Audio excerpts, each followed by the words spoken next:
Al-bala'u al-biladu biladullah. Al-biladu tawi negara iku biladullahi negarane Allah.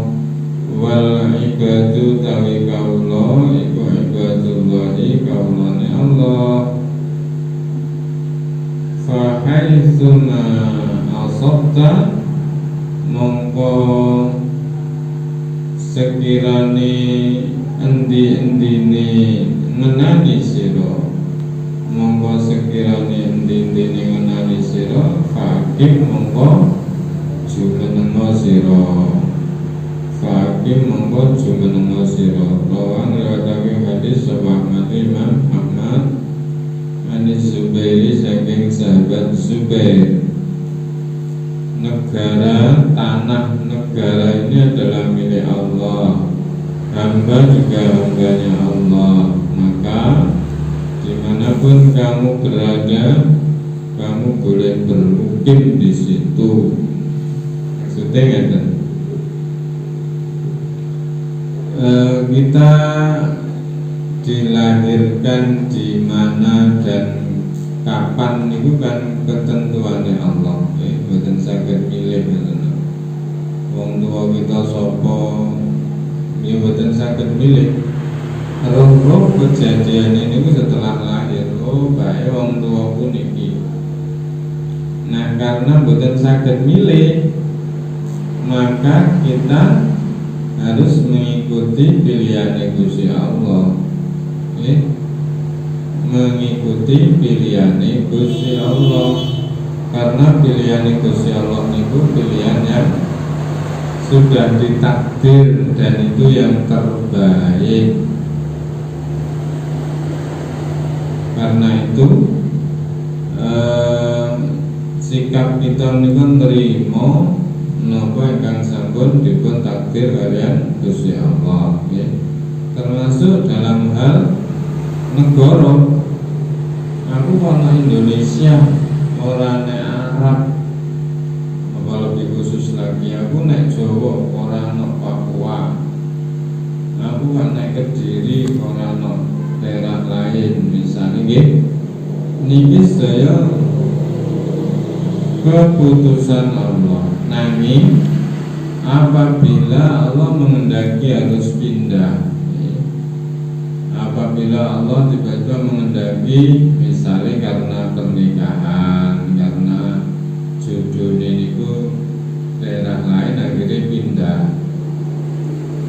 Kadung daerah niku apa istilah mania, aku kudu nek kene lah anak Kediri aku mau ngeten iki kesannya membatasi hak Gusti Allah.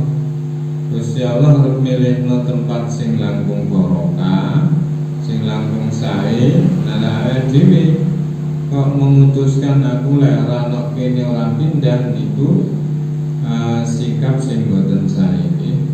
Kalau harus pindah dan itu menurut perhitungan akal sehat kita niku sae nggih boten napa-napa pindah. Fa'aina fahaitsu ma sota fa'akim. Kalau misalnya kita ditempatkan dimanapun kita ngeribu sing istiqomah mungkin pun istilahnya pun ragu-ragu, kalau perlu jangan pindah-pindah lagi kecuali wonten hal-hal lain yang menyebabkan harus pindah.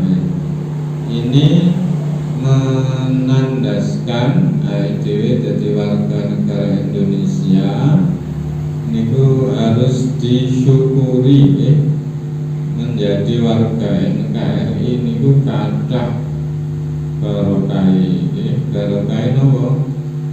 Lihat alamnya saja di Indonesia negara yang dilewati garis khatulistiwa, sehingga musimnya namanya musim hujan kali kemarau. Kita tidak mendapatkan musim gugur, musim semi, atau bahkan musim salju. Ini kan bagi tubuh seseorang itu cocok, bukan terlalu panas, bukan pula terlalu dingin. Di Indonesia sebagian besar bukan enten iklim gurun atau iklim kutub, kan bukan enten. Mulane menempati wilayah Indonesia ini pilihan yang kita harus syukuri, karena Allah telah menempatkan kita di tempat yang menurut umumnya manusia niki sampun pas, nggih. Udara segar gampang, tumbuh-tumbuhan gampang tumbuh, nggih. Nah, niki tandane kita dipilihkan tempat sing pas. Al-bayyinatu 'alal mudda'i wal yaminu 'ala man ankara. Al-bayyinatu tawi bukti,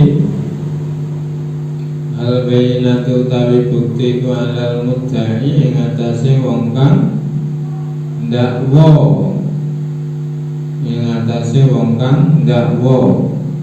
Tapi wal yaminu utawi sumpah, wal yaminu utawi sumpah iku alaman ing atase wong ankara kang mungkiri sapa man. Rawang riwayatake hadis sapa al jamaatu, jamaah imam hadis.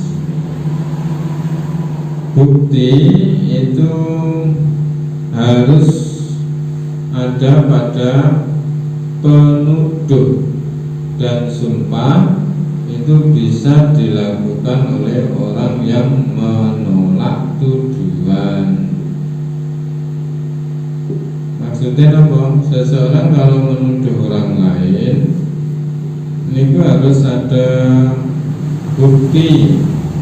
Kalau dihukum perundang-undangan di Indonesia minimal ada 2 alat bukti untuk melapor kepada kepolisian. Misalnya bukti kalau itu tuduhan pencemaran nama baik, di mana misalnya pencemaran itu di media sosial.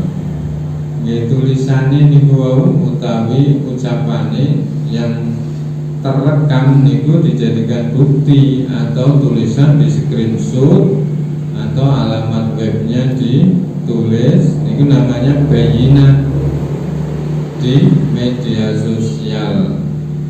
Tapi kalau bayyinah mboten enten media sosial dan lain-lain, niku bisa jadi barang-barang yang menjadi bukti. Misalnya pencurian, terus kemriku wonten wonten barang yang pencuri sing tertinggal. Nah, itu bisa jadi bayyinah, jadi bukti. Atau yang lain-lain, banyak bukti ini. Kalau dalam pembunuhan wonten senjata yang dipakai atau sidik jari, ini lebih kuat lagi. Sedangkan kalau dituduh niku kok mboten mengakui, maka dia boleh bersumpah. Dia boleh bersumpah. Nanti mana yang menang, apakah penuduh atau yang dituduh? Niku mungkin pekerjaan hakim yang adil. Kalau mudai, orang yang menuduh itu punya bukti yang kuat yang tidak bisa terbantahkan, maka yang bersumpah ini buatan kuat. Walaupun sumpah berkali-kali, karena bukti ini wonten, sing menang tetap yang membawa bukti niku. Nikilah makna al-bayyinatu 'alal mudda'i. Mulane sekali sekali-kali jangan gampang menuduh kepada orang lain yang tidak atau belum punya bukti yang kuat. Kalau nanti kita menuduh tanpa bukti yang kuat, bisa-bisa kita dianggap mencemarkan nama baik, dan itu akan dilaporkan balik. Karena dia menuduh, maka berarti mencemarkan nama baik. Dan berarti penuduh harus berpikir ulang yang matang, apakah tuduhannya itu bisa dikategorikan sebagai bayinah, tuduhan yang valid nopo mboten. Al barakatu fi mawasil khairi, fi nawasil khairi. Al barakatu tapi barokah iku fi nawasil khairi, ing dalem gun-gunane jalan, ing dalem gun-gunane jalan. Rawang riwayatake hadis sapa Bukhari dan Muslim an Anasin saking sahabat Anas. Tengriki hadis ini sangat khusus bahwa keberkahan itu bisa jadi nawasil khair, dari kata nasiyah nawasil. Jadi gun-gunan ini maksudnya rambutnya jaran, bagian kepala ini kan wonten jambul ini. Nah, negeriku. Ini maknanya apa? Ini sebenarnya bahasa kias, ya, bahwa seseorang itu tidak boleh menyia-nyiakan sesuatu yang remeh, yang kecil, yang sering orang tidak perhatikan. Orang umumnya melihat kuda itu kan dari warnanya, dari bodinya, bentuknya, matanya, dan lain-lain, mungkin dari jenisnya. Tapi jarang yang memperhatikan hal kecil pada bagian kepalanya. Padahal tengeriku kanjeng Nabi niku bisa pula ada keberkahan. Nah, dari simpulan ini berarti awake dhewe niki mboten bareng meremehkan hal-hal yang kecil. Dalam banyak keterangan hadis, termasuk hal yang kecil niku adalah sisa nasi terakhir upo, nabi kita mangan niku lek iso sampai suapan terakhir, sampai butir nasi terakhir.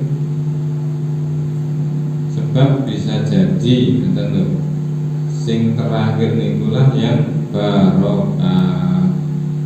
Maksudipun kalau makan itu barokah, maka setelah makan itu mesti akan dipakai untuk kebaikan.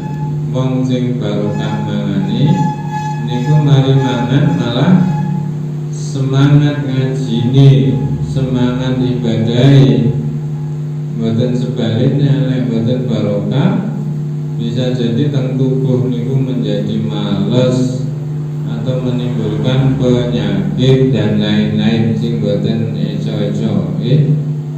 Sing barokah menyebabkan tubuh kita tambah sehat, tambah semangat. Itu namanya al-barokah. Sebab definisi barokah menurut para ulama niku adalah ziyadatul khair, tambahnya kebaikan. Berarti misalipun HP sing barokah itu mari tuku HP, dia menjadi lebih baik napa nih, semangat belajar, lebih baik kepatuhannya, ibadahnya yang wong tua tambah sae, nggih. Mboten sebaliknya duwe HP sing gak barokah niku malah semangat belajar menurun, ibadahnya sering telat, yang wong tua malah mboten perhatian, nggih. Dipanggil timbali tiyang sepuh mboten ndang tandang malah jawab mawon. Mulane kita minta kepada Allah semua apa yang Allah berikan itu barokah. Dungane piye? Allahumma barik lana fi, misalnya fi umurina, ya Allah berikan barokah umur kami, wa ulumina, dan ilmu-ilmu kami, wa umurina, wa arzakina, rezeki-rezeki yang telah Kau berikan ke kami, wa a'malina, dan ngamal-ngamal kami. Nah, donga ngoten niku napa malih di bulan Ramadan niki sangat dianjurkan untuk terus kita sampaikan, kita berdoa, okay? Sebab nek boten krana pitulungane Gusti Allah niku awake dhewe niku boten gadah daya kekuatan kangge ibadah. Niki wonten manfaatipun.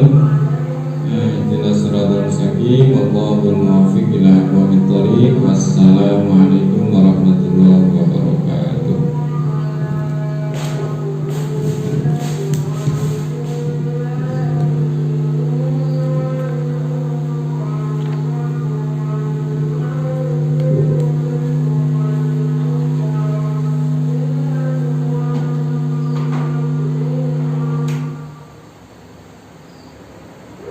Oke, jangan salahkan.